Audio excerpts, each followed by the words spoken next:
What's up, Goldsfit Nation? This is one of your master coaches, Mitchell. I'm on the programming team. We are creating these master coach videos to explain intent in programming so you can have a better idea of what we're intending through the program so you can better deliver it to your athletes. So I'm going to walk through daily kind of what the focuses are and kind of give you little tips on how to deliver this program day by day. For Monday, we have, well, first to start off, this is week 3 of our second mesocycle. If you haven't checked out the mesocycle video, go check that out before you jump on here.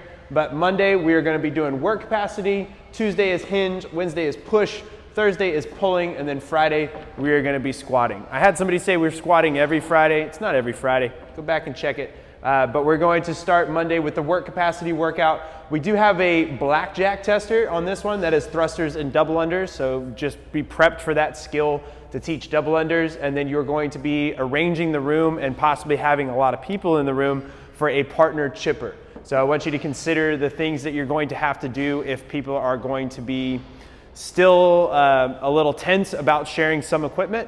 The way we built this workout is that you should not have to share equipment, but we put the little note in the objective that if you do, the little tip is to have at least wipes at the ready or have other equipment thought of for the pieces that we have here, which would be rowing, ball slams, and some other body weight movements, just to eliminate the need to wipe down all the equipment, because we want to start reintroducing partner workouts as much as we possibly can as these COVID restrictions ease, but we still want to keep everybody as safe as they feel they need to be, and we want to be as safe as possible as well.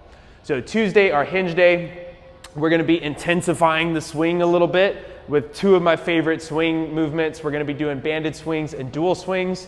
The thing to look out here is that you're going to want to reinforce during a banded swing that plank position at the top of the swing, because that bell is going to come right back down as soon as it gets up to the top. And then for dual swings, you want to again have that flat belly at the top and flat quads at the top to make sure you're not rotating and rocking around. That way the bells don't become uneven as they return back to your hips.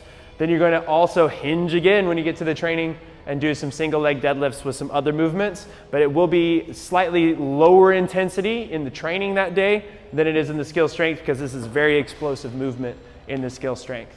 On Wednesday, we're going to be pushing with dips. This has not been introduced quite frequently within the past couple months. So dips are going to be something we're going to give you a lot of space to explore. You're going to have some coaching development time to get those dips down, and then we're going to work with some handstand stability. This is one of the intensifications of handstands that we're going to be throwing in, but we're starting off with just being able to stabilize in a different position with some bottoms up kettlebell or some med balls, and then of course putting volume on with floor press when we get to the training. But I'm really excited to see how everybody feels about doing dips and some handstand work on Wednesday.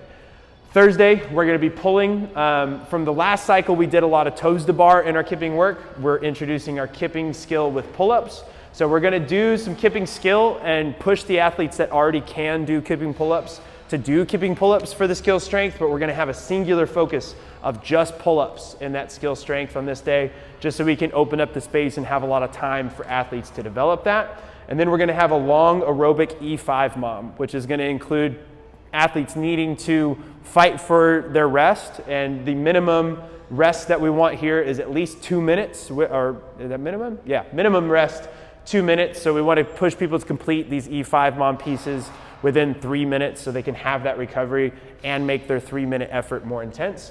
And then Friday, we're going to be doing some pistol squats, the thing that I always despise because ankle mobility, but eccentric pistols is how we're going to start it. So be coming slowly down from the box or just eccentric from the floor, whatever variation your athletes end up with. We just want them to improve their control of that single leg squat. And then our volume, we're going to be pumping up that front rack lunge in the training so you can have a lot more volume, learning how to control your hip in that single leg versus like flexing with the front and doing all the stuff that goes wrong with a lunge pattern.